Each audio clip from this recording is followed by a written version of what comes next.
Friends, आज हम चल रहे हैं झांसी के किले में। झांसी का किला उत्तरी भारतीय उत्तर प्रदेश की भंगेरा पहाड़ी पर स्थित है। झांसी किले का इतिहास 400 साल पुराना है। कहते हैं यह इतिहास ताजमहल से भी बहुत पुराना है। 11वीं शताब्दी से 17वीं शताब्दी तक यह बलवंत नगर के चंदेल राजा का गढ़ था।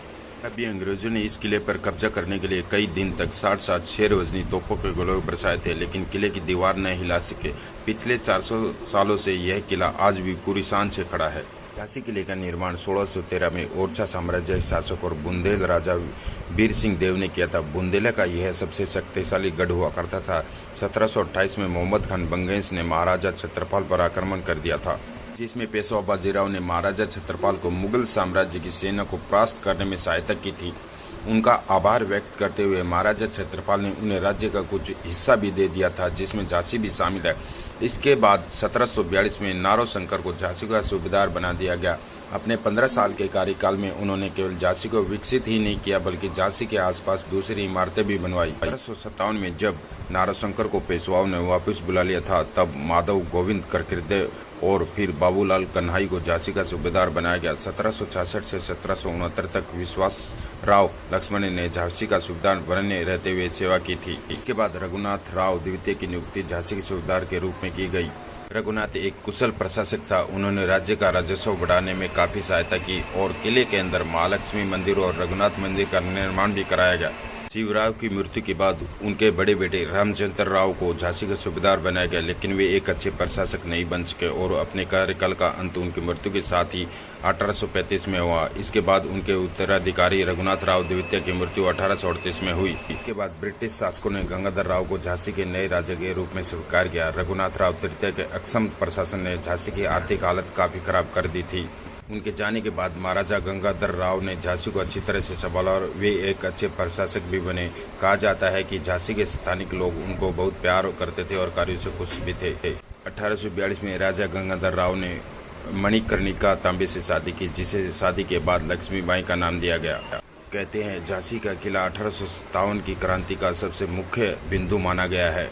झांसी का किला तकरीबन 15 एकड़ में फैला हुआ है। जानकारों के अनुसार यह 312 मीटर लंबा और 225 मीटर फैला हुआ है। खुदान स्थल, कड़क बिजली तोप पर्यटकों का विशेष आकर्षण है। फांसी गोर को राजा गंगाधर के समय उपयोग किया जाता था, जिसका प्रयोग रानी ने बंद करवा दिया था। चलिए दोस्तों, अब हम किले के अंदर चलते हैं।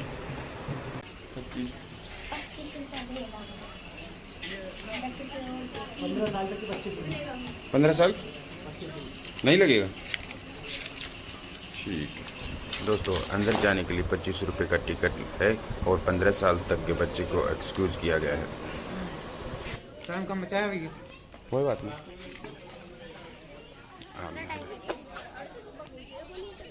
किते इसमें किते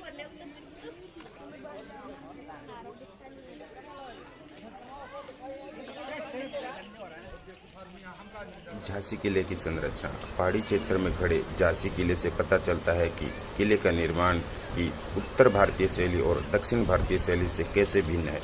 इस किले की ग्रेनाइट दीवारें 16 से 20 फीट मोटी हैं और दक्षिण की तरफ शहर की दीवारों से मिलती हैं। किले का दक्षिण भाग लगभग लंबवत है। किले में प्रवेश करने के लिए 10 द्वार हैं। इनमें से Unnao gate, Orchha gate, Badgaon gate, Lakshmi gate, Khanderao gate, Datia दरवाजा, सागर गेट, सैनिक गेट और चांद गेट है। इस किले में उल्लेखनीय और दर्शनीय जगह शिव मंदिर, प्रवेश द्वार पर गणेश मंदिर है। अब हम गणेश मंदिर की तरफ जा रहे हैं।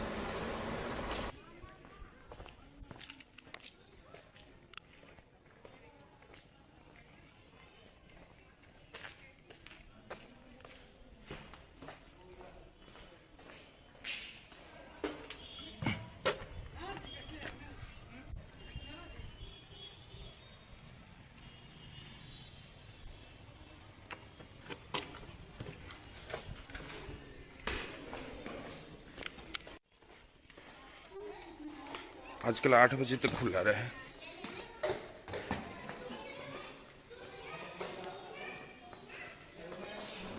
यहाँ पर गणेश मंदिर है और ऊपर साइड में जाते हुए कड़क बिजली तोपें रखी हुई हैं।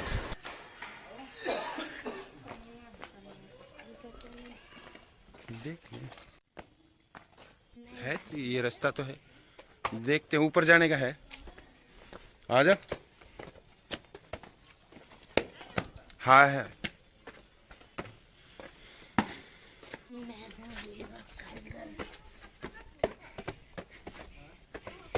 मैं बनाऊंगा अच्छी वीडियो। इस तोप का नाम कड़क बिजली तोप है।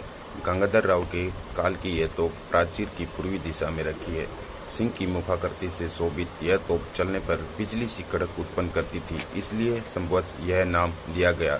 गुलाम गोश खां द्वारा संचालित यह तोप शत्रुओं को आतंकित करती थी। इसकी तोल की कुल माप 5.5 मीटर और 8 मीटर है। चलिए दोस्तों, अब हम आगे का किला देखते हैं।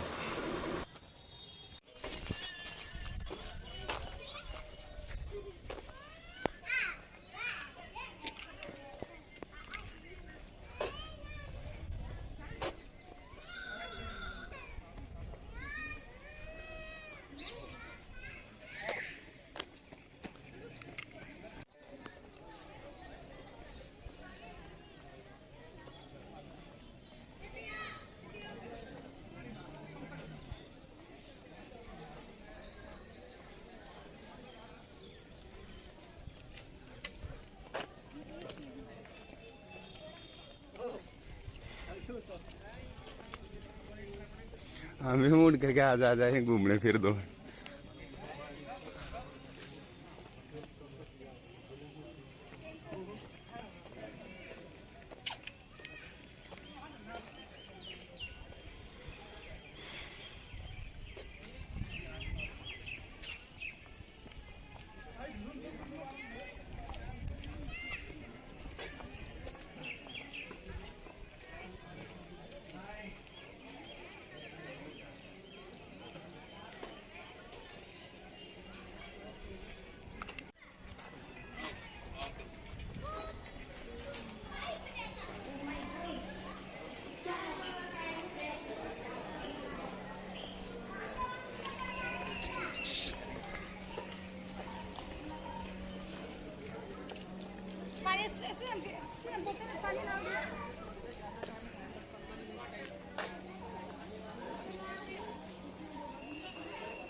पंचमहल। पंचमहल को मौज महल भी कहा जाता है। 5 मंजिला इस महल में आकर्षक नक्काशी भी है। इस महल का उपयोग बुंदेला राजाओं से लेकर मराठा राजाओं और अंग्रेजों ने किया है।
यह स्थान उद्यान स्थल के नाम से भी जाना जाता है। कहा जाता है कि रानी अपने बेटे दामोदर राव को लेकर घोड़े के साथ इसी जगह से कूदी थी।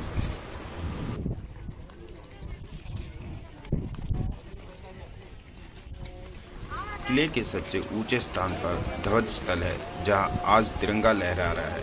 किले से शहर का भव्य नज़ारा दिखाई देता है, बहुत ही सुंदर और प्यारा दिखता है।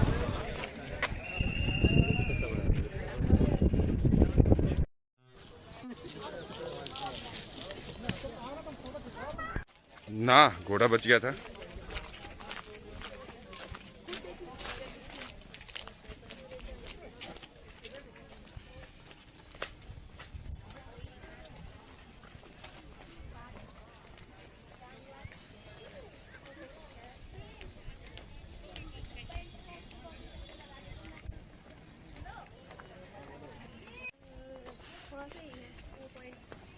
कौन सा?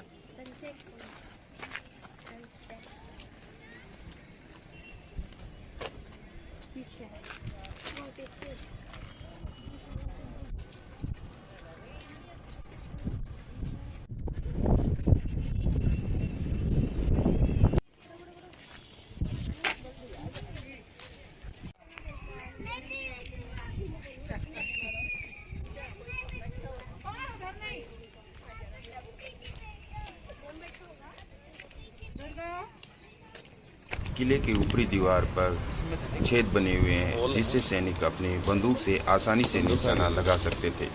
ये देख तू नहीं सही में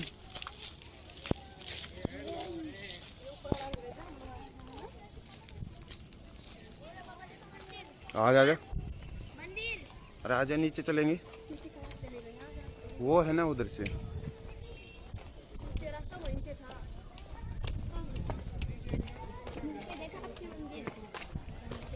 अभी ऊपर ऊपर चलते हैं, ऊपर ऊपर।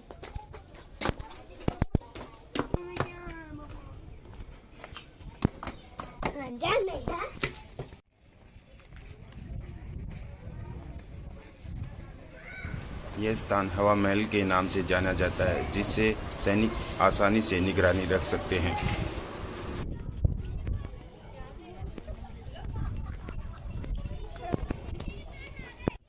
यहाँ से है रास्ता, आजा। वो यहाँ से है।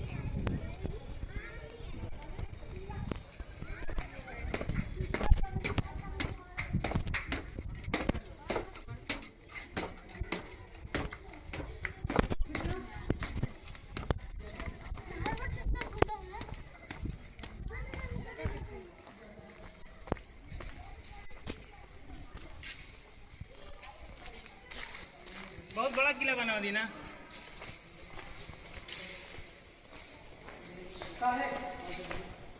इधर चला उठते है, ये इधर खाली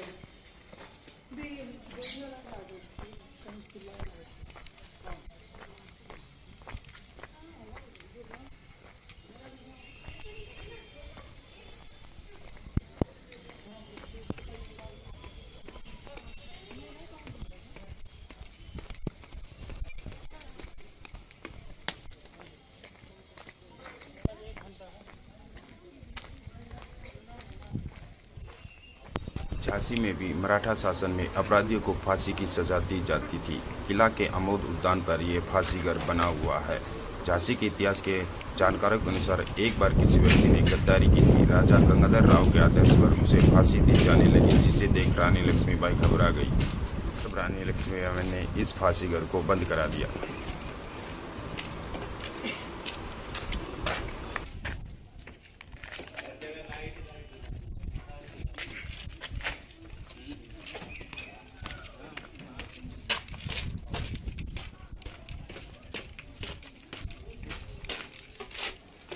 दुर्ग के शंकरगढ़ क्षेत्र में मान्यता है कि शिव मंदिर का निर्माण 17वीं सदी में झांसी के पहले मराठा सूबेदार नारोशंकर ने कराया था।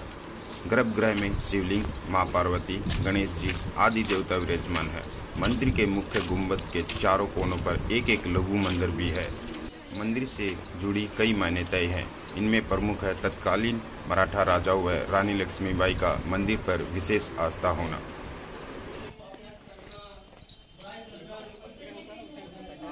जाता तब भी वो जो रहना दिख पाते